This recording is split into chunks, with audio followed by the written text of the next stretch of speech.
La question numéro 16, c'est que la probabilité pour que l'un des deux amis mange gratuitement. C'est-à-dire, ou bien Taha qui va payer les 100 dirhams, ou bien Jawad qui va payer les 100 dirhams. C'est-à-dire, l'un des deux, elle mange gratuitement le repas. C'est-à-dire, elle a réussi. Donc, c'est l'autre qui va payer pour fêter sa réussite. Donc, dans ce cas-là, on a les trajets rouge, noir, rose et gris. Donc, 100 dirhams, c'est-à-dire on commence par Taha, donc le rouge.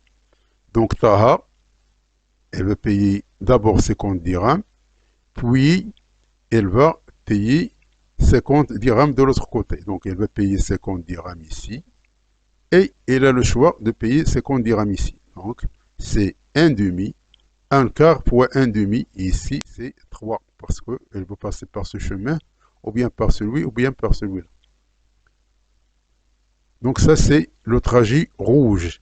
Le trajet noir, donc elle va payer directement 100 dirhams. Donc c'est-à-dire que c'est un demi. Et ici, on a un quart. Donc sans passer par les 50 dirhams. Pour Jawed, donc le rose, donc elle va payer directement 100 dirhams. Donc un demi pour un demi. Ou bien, elle va passer par les gris. C'est-à-dire elle va payer 50. Elle va payer 50.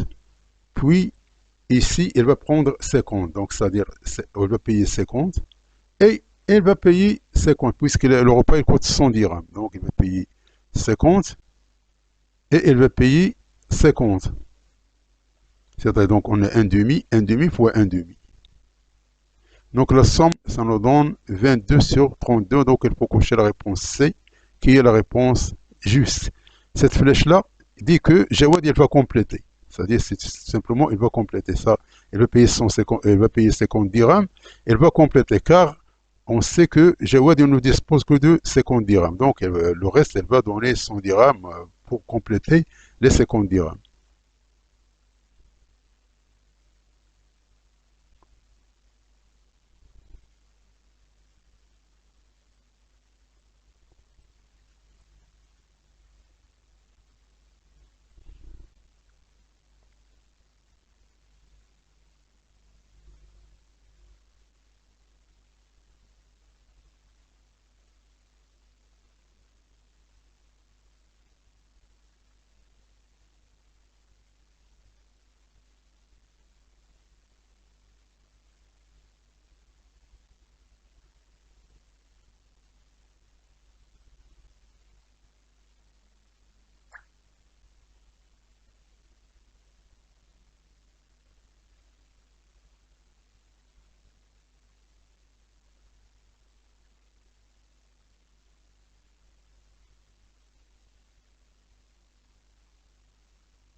L'exercice numéro 3.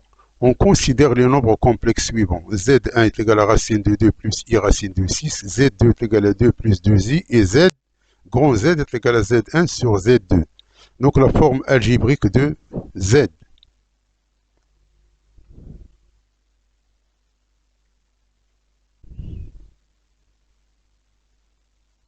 Donc on a grand Z est égal à Z1 sur Z2. On a Z1, on a Z2. Donc Z est égal le rapport de Z1 avec Z2. Donc cette expression-là sur celle-là.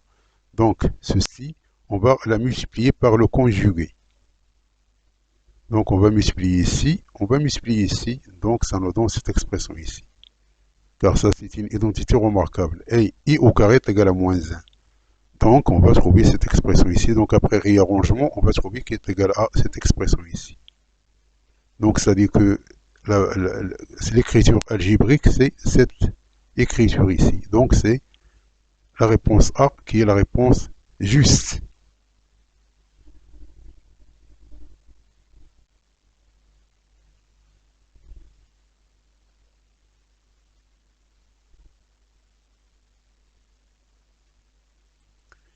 Donc la question numéro 18, le module de grand Z.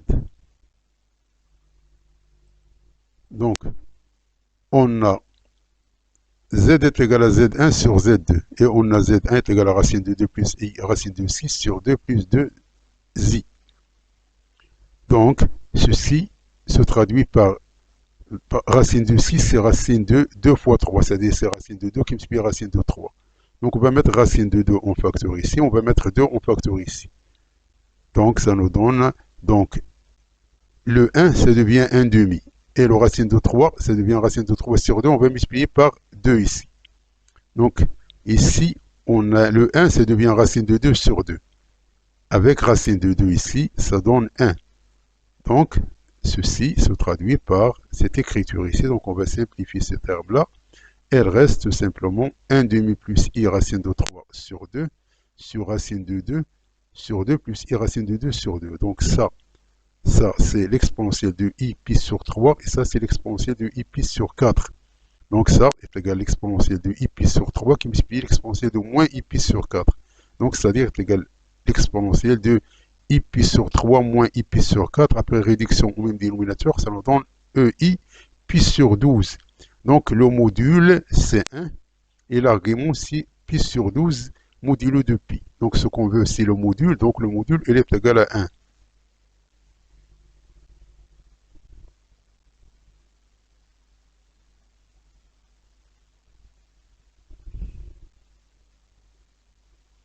Oui, on peut calculer à partir de cette expression ici, c'est-à-dire on va mettre z, le module de z au carré, c'est la partie réelle au carré plus la partie imaginaire au carré, puis on fait la racine carrée. Donc c'est la même chose, mais c'est ça, c'est simple, on veut parce que ça dans cette méthode, on va tout simplement trouver le module et en même temps l'argument.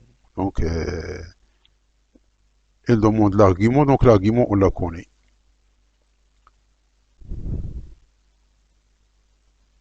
Donc l'argument c'est pi sur 2 modulo de pi. Donc on a calculé en même temps le module et l'argument. Donc la question numéro 20, la forme algébrique de z à la puissance 2017.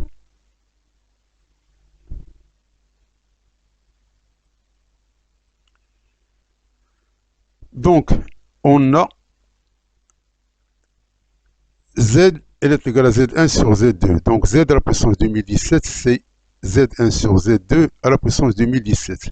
Or z on a trouvé d'après ce qui précède, et là le module égal à 1 et l'argument est égal à pi sur 12. Donc z à la puissance 2017 c'est 1 et pi sur 2 à la puissance 2017, c'est-à-dire c'est 1 à la puissance 2017 et 2017 qui multiplie pi sur 12.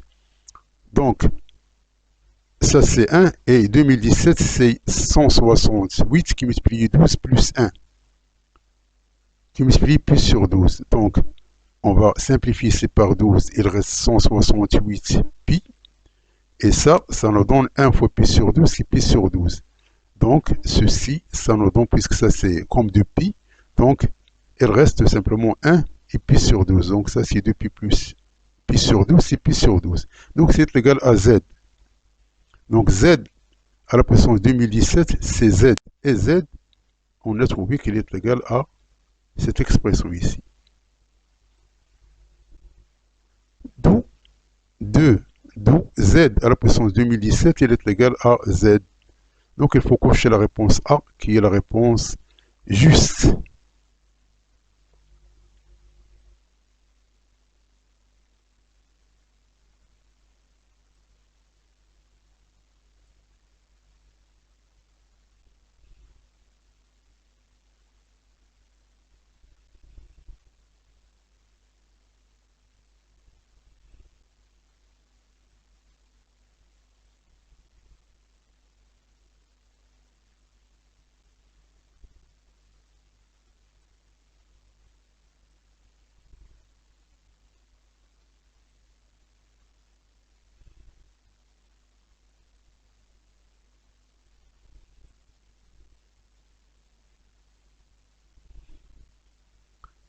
Donc merci d'avoir suivi ce vidéo et à la prochaine pour un nouveau vidéo cordialement.